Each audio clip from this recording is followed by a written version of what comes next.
नमस्कार सर्वांना. आनंदाची बातमी, एक सुवर्ण संधी. ज्या मुलांची, ज्या ताईंची, ज्या दादाचं 10वी पास झालेलं आहे, अशा सर्वांसाठी नोंदणी व मुद्रांक विभाग परीक्षा पद्धत, निवड पद्धत, परीक्षा केंद्र फक्त 10वी पास वर बेसिक पेमेंट आहे. पगार आहे 15,000 रुपये ते 47,000 रुपये फक्त बेसिक आहे. जे वेगवेगळे भत्ते असतात ते सोडून फक्त 15,000 ते 47,000 पर्यंत तुमचा पगार आहे. त्याची पात्रता फक्त 10वी पास तुम्ही असा, बस एवढीच पात्रता आहे. एकच एक्झाम होणार आहे आणि तुमचं सिलेक्शन, कुठलाही इंटरव्ह्यू नाही. एक्झाम तुमची IBPS घेणार आहे. आता याची जाहिरात आलेली आहे. पात्रता, पगार, तुमचं आरक्षण, परीक्षा पद्धत, निवड पद्धत, परीक्षा केंद्र, ही सगळी माहिती तुम्हाला या व्हिडिओमध्ये मिळणार आहे. त्यामुळे हा शेवट पण व्हिडिओ बघा. आणि जागा किती आहेत तर 284 जागा. तुमच्या कास्ट नुसार वेगवेगळ्या जागा, ते पण आपण बघूया. ठीक आहे. आणि हा व्हिडिओ सर्व तुमच्या ज्या कुठल्या भगिनी असतील, जे कुठले भाऊ असतील, ज्यांचं 10वी पास झालंय किंवा स्पर्धा परीक्षेची तयारी करतायत, त्या सर्वांना नक्की नक्की हा व्हिडिओ सगळ्यांना शेअर करा. आता कुठून फॉर्म भरायचा आहे, काय ते सगळे PDF या ठिकाणी आपण पाहूया. PDF वर जर आपण गेलो तर बघा, महाराष्ट्र शासन नोंदणी व मुद्रांक विभाग, नोंदणी महानिरीक्षण, जिथं तुमचं रजिस्ट्रेशन ऑफिस असतं, ज्याला रजिस्टर म्हणतो आपण. कोणी शेत घेतला असेल, कोणी प्लॉट घेतला असेल, तर ते ऑफिस म्हणजे ज्याला नोंदणी मुद्रांक विभाग म्हणतात, याची जाहिरात प्रसिद्ध झालेली आहे. ठीक आहे. आता इथं जर पाहिलं असेल तुम्ही, ऑनलाईन तुमचा अर्ज भरायचा शेवटचा दिनांक, सुरुवात कधी बघा, ऑनलाईन अर्ज सादर करण्याचा 22 फेब्रुवारी पासून सुरुवात झाली, सॉरी एप्रिल पासून 22/4/2025 आणि शेवट तारीख आहे तुमची 10 मे 2025 हा शेवटचा तारीख आहे फॉर्म भरायचा. आणि तुमची जी परीक्षा असणार आहे, परीक्षेच्या 7 दिवस अगोदर तुम्हाला तुमचं हॉल तिकीट मिळणार आहे. आता बघूया या ठिकाणी अर्ज करण्यासाठी महत्वाची सूचना, तुम्हाला फक्त अर्ज ऑनलाईन स्वरूपातच करता येणार आहे. एक्झाम तुमची IBPS घेणार. कोण घेणार आहे? IBPS घेणार आहे. 100 प्रश्न तुम्हाला असणार आहे, 200 गुण त्या ठिकाणी असणार आहे. बघूया ऑनलाईन परीक्षेचं स्वरूप, कॉम्प्युटर बेस्ड टेस्ट आहे. ऑनलाईन IBPS घेणार आहे. उमेदवाराला परीक्षा तसंच कागदपत्र पडताळणीसाठी सर्व संबंधित ठिकाणी स्वखर्चाने उपस्थित राहायचंय. समजा तुमच्या एक्झामला सुद्धा तुम्ही तुमच्या पैशाने तुम्हाला हजर राहायचंय.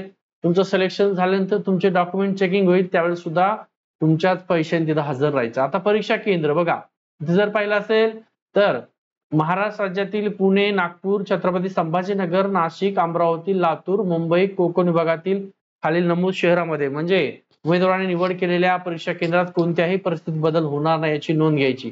आता तुम्हाला त्या ठिकाणी परीक्षा केंद्र निवडायचं आहे. कुठलं? अहिल्यानगर निवडायचंय, अकोला, अमरावती, बीड, भंडारा, चंद्रपूर, छत्रपती संभाजी, जळगाव, कोल्हापूर, लातूर, नवी मुंबई, मुंबई, ठाणे, MMR, नागपूर, नांदेड, नंदुरबार, नाशिक, परभणी, पुणे, सांगली, सातारा, सिंधुदुर्ग, सोलापूर, यवतमाळ, एवढे परीक्षा केंद्र आहेत, हे तुम्हाला निवडायचे. ठीक आहे. यापैकी कुठलंही आहे. आता परीक्षा शुल्क, तुमची फी किती आहे, फॉर्म भरण्यासाठी फी किती आहे. मग सर जागा सांगतोय, जागा तुमच्या कास्ट नुसार त्या सुद्धा सांगतोय. परीक्षा फीस किती आहे, तर तुम्ही ओपन मध्ये असाल तर तुम्हाला 1,000 रुपये भरायचे. तुम्ही इतर मागासवर्गीय असाल तुम्हाला 900 भरायचे. तुम्ही अनाथ असाल तर 900 फीस भरायची. माजी सैनिक असाल, दिव्यांग माजी सैनिक असेल तर यांना फीस नाहीये, फ्री मध्ये आहे. ठीक आहे. कुणाला माजी सैनिक आहे, एखादा दिव्यांग माजी सैनिक आहे, यांच्यासाठी फक्त ऑनलाईन पद्धतीने तुम्हाला परीक्षा शुल्क स्वीकारलं जाणार आहे, बाकीचं नाही. उपरोक्त परीक्षा शुल्का व्यतिरिक्त बँक चार्जेस तसं त्यावर देय कर अतिरिक्त असतील. परीक्षा शुल्क नॉन रिफंडेबल असणार, एकदा भरलं तो वापस मिळणार नाही. परीक्षा शुल्क भरल्यावरची ऑनलाईन पावती जी आहे, प्रत ही ऑनलाईन पद्धतीने केलेल्या अर्जाच्या प्रतीसोबत कागदपत्राच्या तपासणीच्या वेळेस सादर करणं आवश्यक आहे. तुम्ही फी भरलेली पावती जपून ठेवायची. ज्यावेळेस तुमचं सिलेक्शन होईल, डॉक्युमेंट चेकिंग असेल, त्यावेळेस ती दाखवायची. आता अर्ज भरण्यासाठी तुम्हाला काय करायचंय, भरण्यापूर्वी तुम्हाला ही जी वेबसाईट, या लिंकला जाऊन सविस्तर जाहिरात वाचायची. आता मी तुम्हाला ही जी काही जाहिरात सांगतो ही संपूर्ण जाहिरातच आहे. तुम्हाला अर्ज कुठून करायचा आहे तर हे बघा, www. या लिंकवर जाऊन तुम्हाला अर्ज करायचा आहे. हेल्पलाईन नंबर किती, काही जर असेल तुमचे प्रश्न किंवा हा जो हेल्पलाईन नंबर आहे, हा नंबर आहे, यावर तुम्हाला काय करायची, काही माहिती पाहिजे असेल तर मागू शकता. ठीक आहे. आता ऑनलाईन अर्ज IBPS घेणार आहे तर बघूया. तुमची प्रोफाईल निर्मिती, अर्ज सादरीकरण आणि शुल्क भरणं म्हणजे परीक्षा फीस भरणं, एवढ्या पद्धतीत आहे. प्रोफाईल निर्मिती कशी करायची संपूर्ण माहिती या PDF मध्ये दिलेली आहे. डिटेल मध्ये एकदा बघून घ्यायची. यावर आपण व्हिडिओ घेणार, की फॉर्म कसा भरायचा, अशा प्रकारे तुम्हाला तो फॉर्म सुद्धा भरून घ्यायचा.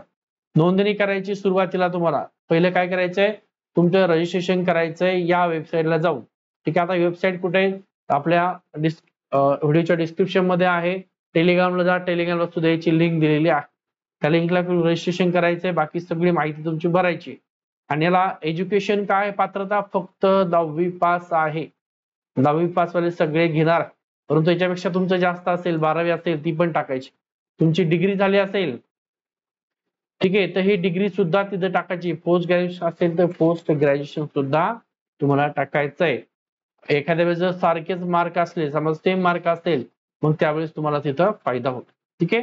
हा, परीक्षा शुल्क तुम्हाला भरता येणार आहे. आता या महत्वाचं तुमचं सिलेबस काय, तुमचं सिलेबस काय, सर्वसाधारण सूचना काय आहेत. MSc तुम्हाला कंपल्सरी नाही, 2 वर्षात ती कधी पण द्यायचं तुम्ही लागल्याच्या नंतर. ज्यांच्याकडे आहे त्यांच्यासाठी चांगली गोष्ट आहे. आता बघा, डॉक्युमेंट कोणकोणते लागणार, कागदपत्र पडताळणी वेळी तुम्हाला डॉक्युमेंट कोणते, पहिलं अर्जदारांनी माहिती बरोबर असल्याचं सुघोषणापत्र लावायचंय. ठीक आहे. शैक्षणिक तुमचा पुरावा, 10वी 12वी तुमचं ग्रॅज्युएशन डिग्री जे काय असेल ते, वयाचा पुरावा किंवा जन्मतारखेचा पुरावा, आर्थिकदृष्ट्या दुर्बळ घटक असल्या म्हणजे तुम्ही EWS असेल तर त्याचा पुरावा, तुम्ही राखीव प्रवर्गातून फॉर्म भरला असेल, तुमचं जात कुठली आहे, SC ST OBC NT VJNT जे काय असेल तुमची, ठीक आहे, ते कास्ट सर्टिफिकेट तुमच्याकडे असावं.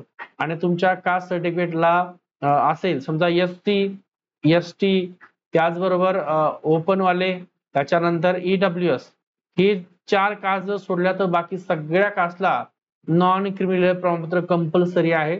त्यांनी ते काढून ठेवायचंय, नाहीतर तुमचा ओपन मध्ये विचार केला जाईल.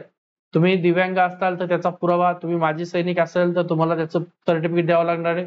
तुम्ही खेळाडू असाल तर खेळाडूचं सर्टिफिकेट तुमच्याकडे असावं. तुम्ही ऑर्फन म्हणजे अनाथ असाल तर तुम्हाला त्याचं सर्टिफिकेट द्यावं लागणार आहे. आणि त्याच्यासोबत महाराष्ट्र राज्याचा अधिवास प्रमाणपत्र म्हणजे तुमच्याकडे डोमासाईल असावं. ठीक आहे. रहिवासी प्रमाणपत्र म्हणतात त्याला, तहसील कार्यालयातून देतो, हे तुमच्याकडे असावं. त्याच्यासोबत महाराष्ट्र कर्नाटक सीमा भागातील महाराष्ट्र शासनाने दावा सांगितलेल्या 865 गावातील मराठी भाषिक उमेदवारांना सक्षम प्राधिकाराच्या विविध नमुन्यातील दाखला द्यायचा आहे.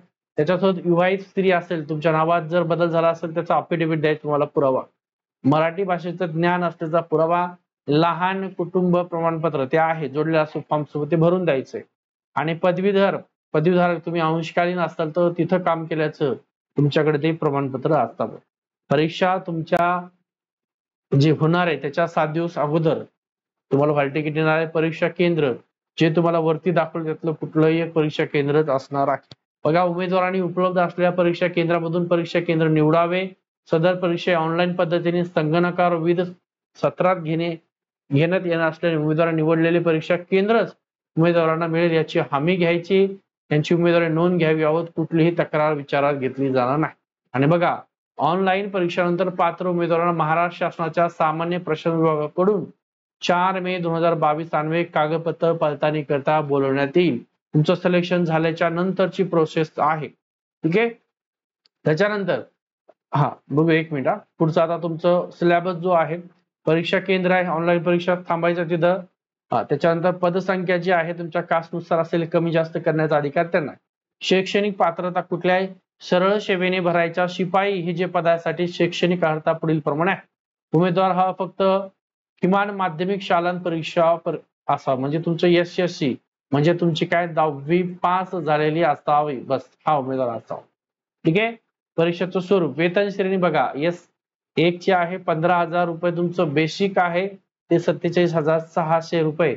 बघा, अधिक नियमानुसार अनुदेय भत्ते वेगळे सोडून एवढं तुम्हाला बेसिक पेमेंट त्याचं आहे. आता याचं ऑनलाईन पद्धतीने आहे. तुमची 100 प्रश्नासाठी 200 गुणाची एक्झाम होणार आहे आणि 45% मार्क पडणं तिथं अनिवार्य असणार. परीक्षेचं वेळापत्रक सुद्धा तुम्हाला या ठिकाणी मिळणार, या वेबसाईटवर तुम्हाला मिळणार आहे. तुम्हाला सारखे मार्क जर असतील तर सुरुवातीला आत्महत्याग्रस्त शेतकऱ्याचा जो पाल्य असेल त्याचा विचार केला जाणार आहे, बाकी इतर गोष्टीचा नंतर त्याचा विचार. आणि वय वर्ष जर पाहिलं असेल तर बघा, वय वर्ष तुमची पात्रता 18. आता वयोमर्यादा किती आहे तर खुला ओपन असेल तर 18 वर्ष कमीत कमी, जास्त 38 वर्ष. इतर मागासवर्गीयाला 43 वर्षापर्यंत. दिव्यांग उमेदवार आहे, प्रकल्प आहेत, आणि भूकंपग्रस्त यांना 45 वर्षापर्यंत. अंशकालीन उमेदवार असेल तर त्यांना जास्त जास्त 55 वर्षापर्यंत. माजी सैनिक असेल तर सशस्त्र दलात केलेली सेवा प्लस 3 वर्ष. ठीक आहे. माजी सैनिक दिव्यांग असेल 45 वर्षापर्यंत, खेळाडू 43 वर्षापर्यंत, अनाथ 43 वर्षापर्यंत आणि स्वातंत्र्य पाल्याचे सैनिकाचा पाल्य असेल तर 45 वर्षापर्यंत एवढं वय त्याचं लागतं. आणि दिनांक 22/4/2025 रोजी उमेदवाराचं ग्रेड म्हणजे 22/4/2025 ला तुमचं कमीत कमी 18 वर्ष पूर्ण असावेत. ठीक आहे. आणि ओपन असाल तर 38 वर्षापेक्षा कमी असावं. कास्टमध्ये असाल तर 43 वर्षापेक्षा कमी तुमचं त्या ठिकाणी वय असावं. खेळाडू आरक्षण सेम दिलंय. माजी सैनिक आरक्षण तुम्हाला माहिती सांगितली. प्रकल्पग्रस्त, भूकंपग्रस्त, पदवीधर, अंशकालीन असाल, अनाथ असाल या सगळ्यानुसार दिव्यांग आरक्षण तुमचं तुमच्या दिव्यांगानुसार तुमचे जे प्रकार आहेत त्याच्यानुसार. आता सामाजिक समांतर आरक्षण तक्ता हा दिलेला आहे इथं. काय दिलं इथं तुमच्या जागा दिल्या संपूर्ण. आता इथं बघा अनुसूचित जाती एकूण जागा किती 29. त्यामध्ये सर्वसाधारणला 10 जागा आहेत, महिलांना 9 जागा आहेत, माजी सैनिकाला 4 जागा आहेत, दिव्यांगाला नाहीत बहुतेक. प्रावीण्य खेळ म्हणजे खेळाडू आहे 1 जागा आहे, प्रकल्पग्रस्त 1 आहे, भूकंपग्रस्त 1 आहे, अंशकालीनसाठी 3 जागा आहेत आणि टोटल एकूण 29 जागा. टोटल किती 29. अशा तुमच्या कास्ट वाईज सगळ्या जागा आहे दिलेल्या 10. आता ईडब्ल्यूएस ला 28 आहे, ओबीसी ला 62 आहे, एसीबीसी ला 28 आहे, इतरला 10 आहेत. ठीक आहे. ह्या तुमच्या कास्ट संपूर्ण जागा या पीडीएफ मध्ये तुम्हाला दिला. आता अभ्यासक्रम तुमचा इंग्रजी 25 प्रश्न, मराठी 25, सामान्य 25, बौद्धिक चाचणी आणि अंकगणित परीक्षा असे टोटल तुम्हाला 100 प्रश्न 200 गुण आहे. म्हणजे एका प्रश्नाला 2 गुण नुसार दिलेला आहे. आणि 120 मिनिटं म्हणजे 100 प्रश्न आहेत. तुम्हाला वेळ आहे 120 मिनिट. ठीक आहे. आणि इथं तुम्हाला जितके जास्त मार्क मिळतील त्याच्यानुसार तुमचं सिलेक्शन. समजा 200 मार्कापैकी एखाद्या मुलांना 180 मार्क पडले म्हणजे 90 प्रश्न तर त्याचं सिलेक्शन होणार आहे. पण जर डॉक्युमेंट त्याच्याकडे नसतील तर होणार नाही. आता प्रत्येक प्रश्नात उत्तरासाठी 5 पर्याय उपलब्ध असतील. एमसीक्यू असेल समजा एक प्रश्न आहे हा प्रश्न आणि त्याला ऑप्शन मध्ये 1 2 3 4 आणि 5 असे ऑप्शन आहेत. ठीक आहे. आयबीपीएस घेतं 5 असतं, टीसीएस घेतं त्यावेळी 4 ऑप्शन असतात. ही संपूर्ण माहिती आहे. हा व्हिडिओ सगळ्या तुमच्या ज्यांनी पाहिला असेल त्या सगळ्या लाडक्या बहिणी असतील तर सगळ्या गावातील तुमच्या महिला वर्ग असेल, ज्या मुली असतील, ठीक आहे, पाहुणे असतील, व्हॉट्सअपचे ग्रुप असतील, सर्व ठिकाणी हा व्हिडिओ शेअर करून द्या. आपलं व्हॉट्सअपचा ग्रुप, टेलिग्राम ग्रुप जॉईन करा, तिथं ही पीडीएफ मी शेअर करून देईन. ठीक आहे. चला. आणि फॉर्म भरायला तुम्ही स्वतः न भरता जवळचं जे तुमचं ज्या ठिकाणून फॉर्म भरून दिले जातात त्यांच्याकडे जा आणि फॉर्म भरून घ्या. कारण चुका करू नका कुठल्याही प्रकारे. थोडी चूक महागात पडू शकते.